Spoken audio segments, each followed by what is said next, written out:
Obrigado, Henri. É um prazer enorme recebê-lo aqui em nossa live. A gente fica muito feliz. A gente queria agradecer muito o senhor poder participar da nossa live aqui. Nós, como público e plateia, que crescemos vendo o senhor pregando em canais e programas de TV, nos é gerado uma série de dúvidas e nós gostaríamos de esclarecer aqui com o senhor algumas dúvidas que nós temos. Amém. O Tiago vai fazer uma pergunta para o senhor agora. Tiago, faça sua pergunta. Vamos lá. Henri, eu vi que o senhor falou esses dias, eu vi numa entrevista sua, que o senhor falou que o Natal é uma data comercial. E eu concordo muito com isso.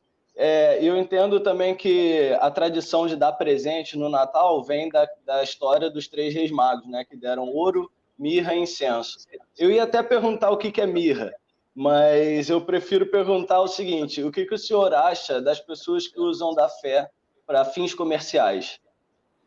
Bem, não só isso, né? O Natal, para mim, desde criança, sempre foi uma data muito triste, desde criança. Porque eu via no Natal, eu sou realista, eu sou racional. Eu tenho consciência universal. E depois estudei, daí por ordem do Altíssimo, porque eu sou teodidata. Eu estudei na escola só 3 anos, mas ele mandou estudar antropologia, biologia, eu fui obrigado a estudar com a condição dele. Muito bem, então o Natal é uma data, inclusive, da hipocrisia. Tu briga com o teu parente o ano inteiro, chega no Natal, tu vai lá abraçar ele e tal, depois passar um mês, de novo tá farpando ele. Então é uma data de hipocrisia. E muito bem, agora o principal negativo do Natal, além de ser uma data meramente comercial, o principal triste do Natal é que as crianças pobres, né, quando não tinha televisão até não era tão triste. Mas agora, quando tem televisão, depois da preto e branco, vem a colorida e tal. Então, as crianças pobres, elas veem os ricos que a mídia funerária fica mostrando, o papai comprou isso por filho, papai comprou mais aquilo, propaganda é mídia. Aí as crianças pobres ficam olhando assim, mas olha só, por que eu nasci pobre? Eu não posso ganhar um presente assim, né? E aí por diante. O restante eu compreendo, porque aí também tem muita gente pobre que passa por isso. Então é uma data muito triste, falsa, é a maior prova mais contundente que o Constantino, o imperador Constantino, paganizou o cristianismo, fingindo cristianizar o paganismo. Quem estuda a história vai ver.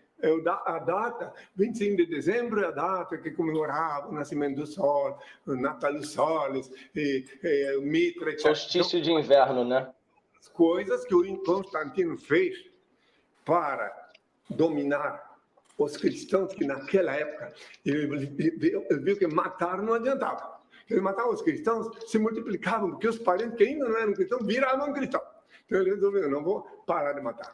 Ele, um golpe magistral, um golpe de mestre, pragmático, em vez de perseguir os cristãos, usou eles como escravos, né, para poder. Então ele paganizou os cristãos. Outra prova disso, que naqueles tempos, muito antes da era cristã, em Roma, Horus e a mãezinha dele, que era a mãezinha de Deus, e Horus era Deus, a mãe dele desfilava em procissão do Filho de Deus, antes da cristandade. Então aí você pode ter uma ideia como é que fazem as procissões agora, se não são meramente uma imitação barata do que faziam no tempo dos pagãos. E aí existem muitas outras coisas, inclusive no século VI, o imperador Justiniano, obediente à meretriz que vivia com ele na alcova, a mulher-dama Teodora, ele, obediente a ela, mandou suprimir a doutrina da pré-existência da alma, que hoje modernamente se chama reencarnação. Tudo porque acusavam a meretriz, a Teodora, que se fez imperatriz, lá em Constantinopla, onde estava sediado o governo daquela época. Então, acusavam-na de ter matado 500 colegas dela, quando elas começaram a dizer: ela lá, ó, nossa colega está lá, imperatriz, não, para silenciar as colegas. Isso eu estou falando da história, dos anais da história. Então, daí tudo isso aí é o que sobrou depois, o que se chama cristianismo. Eu lanço uma pergunta, inclusive, no ar, para quem quiser me ouvir. Eu duvido que os que se pensam cristão, menos de 1% que se pensa cristão, faz o que eu mandei, a principal coisa que eu ensinei há 2 mil anos. A coisa mais importante que eu ensinei há 2 mil anos, mais importante, que é a libertadora doutrina que eu dei, que é para orar no quarto com a porta fechada. Que não precisa ir na igreja, não precisa ir em lugar nenhum. O teu lugar mais sagrado para falar com Deus é no teu quarto. Tu invoca teu pai lá no teu quarto, ele ouve, vê o que se passa e te abençoa. Então o teu quarto fica energizado por conta dessa simbiose que tu estabelece com ele, e a tua casa toda fica energizada. E depois, quando estiver no trânsito, no lugar que tu não pode orar para o Pai, não pode invocar Ele no quarto, só tu lembrar daquele momento sublime, as energias se renovam em ti. É isso que eu ensino ao meu pessoal, as pessoas que me amam. Nem todos podem vir aqui, é uma minoria que vem aqui.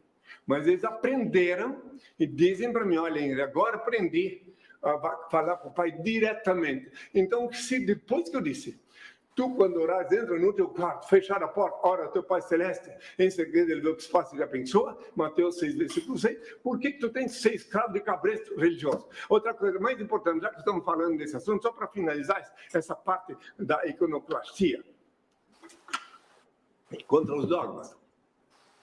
Outra coisa muito importante, mas muito mesmo, que se tu estabelece o colóquio com o Pai, preste bem atenção, se o Pai é onipresente, onisciente e onipotente, o meu Deus é o único ser criado, único eterno, único ser digno de adoração e veneração, onipresente, onipotente e onisciente, único Senhor do universo. Então, ele, como ele é onipresente, preste bem, onipresente, o que quer dizer? Ele vivifica cada célula do teu corpo, cada partícula do teu sangue. Então, tu não pode fugir dele nem na hora de cometer um pecado. Não pode. Ele vê tudo. Vai no banheiro, ele vê, tu te masturba, ele vê tudo. Então, muito bem. Agora, tu não pode fugir dele nem na hora de cometer um pecado. Por que tu precisa de um sem vergonha para te religar com ele? Por quê? Se a religião é a palavra emanada de latim. Então, se tu não foge, não pode. Ele está mantendo que tu pecas, ele está vendo. Ah, mas se Deus estivesse vendo tudo, ele não deixava. Não, ele deu livre-arbítrio ao homem. Só que se tu não pode fugir dele, me diz por que tu precisa ser tão otário ao ponto de pedir para falar com ele. Entendeu? Isso é a traição da cristandade. Os verdadeiros cristãos, que são os meus filhos do coração, eles invocam o Pai no quarto com a porta fechada. Eles não vão escutar aquela bagunça, aquela balbúrdia, não vão escutar aquela cantoria, aquela loucura que hoje em dia transformaram os templos. E como prova que lá não é um lugar que Deus protege, recentemente um parlamentar inglês foi assassinado dentro de um templo. E lá na Coreia do Sul, muitos morreram dentro do templo. E aqui no Brasil já vi pela mídia assassinatos dentro do templo. Para ver que isso é um sinal de Deus, que o lugar de tu falar com Ele é no quarto. Eu não digo que não pode ir, pode ir no clube, como se a igreja fosse um clube. Mas a hora de falar com Ele tem que ser na intimidade. Tu vai na igreja, por acaso, quando tu vai no clube, tu vai ter relações carnais com tua companheira lá no clube, na frente de todo mundo? Não. Tu vai querer na intimidade. Assim também na hora de falar com o Pai, que é muito mais importante, é na intimidade que tu tem que falar. Deu para entender? Espero que tu me compreenda, que Deus nos ilumine. Perfeito.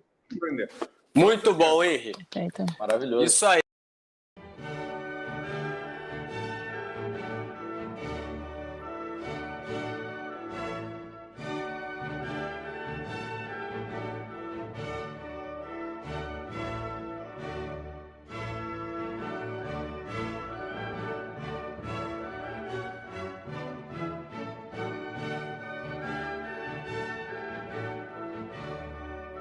Eu me recuso a falar com qualquer pessoa que me falte com respeito. Porque eu não voltei aqui para ser julgado, voltei para julgar os vivos e os mortos. Me ponho à disposição para responder perguntas na medida que respeitem o meu direito de responder. Bem-aventurados os pobres de espírito, o reino do céu será deles. Bem-aventurados mansos, eles herdarão a terra. Bem-aventurados que choram, eles serão consolados. Bem-aventurados que têm fome e sede de justiça, eles serão saciados. Bem-aventurados